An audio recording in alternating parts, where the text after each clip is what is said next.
Hang tight. I'm Eric Lewald, and I'm showrunner on the original X-Men the Animated Series, and I'm also an executive producer on X-Men 97. X-Men the Animated Series was the greatest job I ever had, that Disney was able to come up with a continuation of the series, which is very gratifying to us.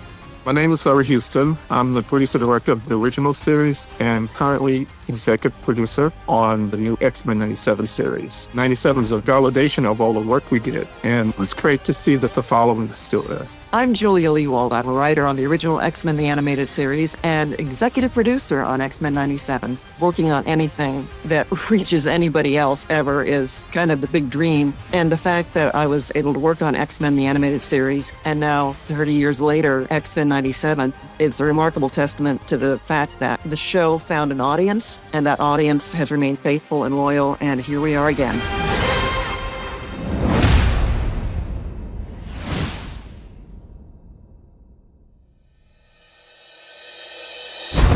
Listen up, people. Gene's psychic scan. This clip is episode 1 of season 1 of X-Men 97. It's great seeing the Blackbird. Oh, What can I say? It's great seeing that vehicle. and the whole team there, incredible. Yeah, and this reminds me of this in episode 1, the sense that we got the new team for the 97 really loved Cyclops. He kind of suddenly took over as the head focus of the team. And in our show, I think it was more Xavier and Wolverine. And what can I say? The animation is just so gorgeous. I did not have a budget to do any of this.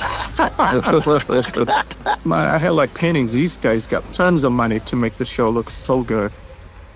A shout out to the female X-Men who were always able to fly. And it comes in useful, you know? Hey. And we were told, use them more because it's cheaper to have characters fly than walk. Oh, yeah.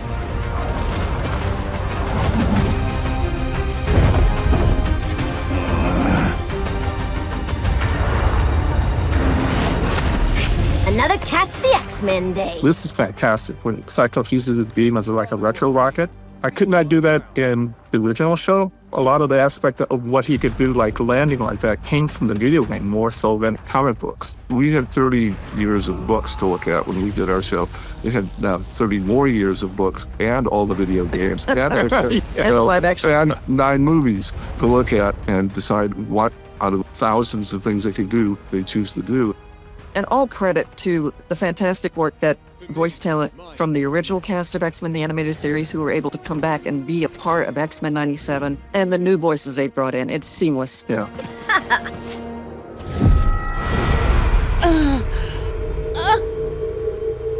And this is from episode 2 of X-Men 97, season 1. The breeze is gone.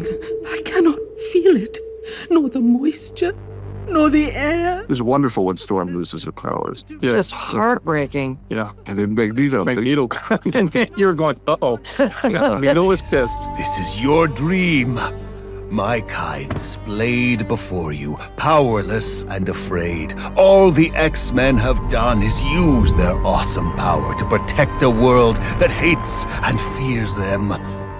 They let Magneto's side of things run in this series the way we never did.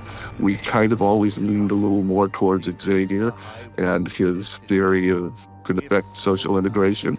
And in 97, Magneto's back and Magneto's tired of putting up with it. 30 years later, yeah. Yeah, you say, I had enough of this. My favorite part of writing the animated series was the philosophical difference between the two best friends. It's a real bromance for me between Xavier and Magneto. They grew up together, they seen the best and the worst of the world together, and yet each one believes very strongly in their idea of the way mutants should either be integrated into society or stay separate.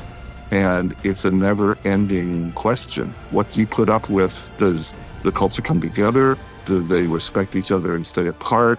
And with the mutants, they seem to be more powerful and more interesting and more evolved. And so that can be scary. And maybe it makes you understand why some of the people may not want them to be integrated with the hosts.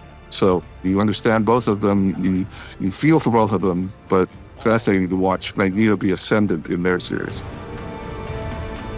But today, I have saved you from your own. For an old friend has challenged me to remember this view of Earth. How vast it is, versus how small we make it.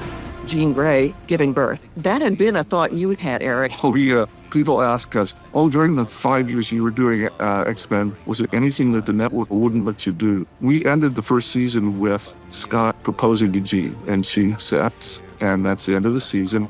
We got a second series. Okay, how do we start it out? Have Jean be 7 months pregnant, running around fighting villains. And then Marvel came back and said, great idea. We've been thinking about stuff kind of along those lines ourselves.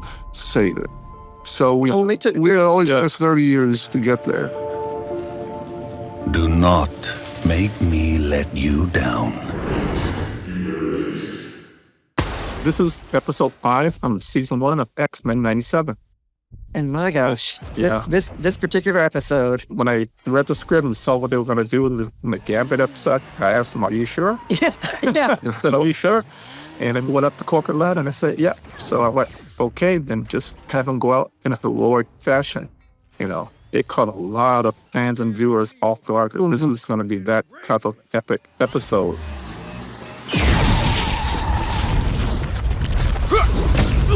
Could the cards always be in my favor? We decided in our show that the very first story that an X-Men needed to die, and that it was Morph, and that's why Morph was included in our cast to start. He was supposed to be sacrificed in the first story. And you got how powerful that was, and all the fans bring it up. The fact that it's a Gambit that we've been with for now 80 episodes, 80 stories, Yeah. and then we lose him.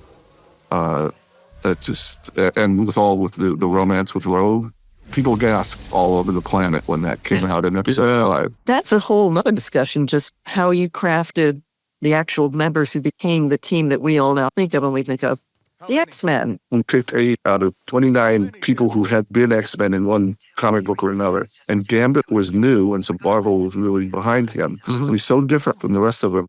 We tried to keep him mysterious.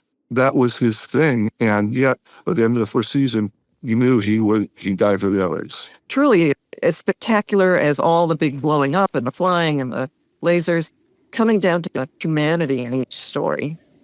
The tension between Rogue and her own abilities keeps her incapable of touching another person, and she is so in love with Gambit, and now she can't feel him. I can't feel you.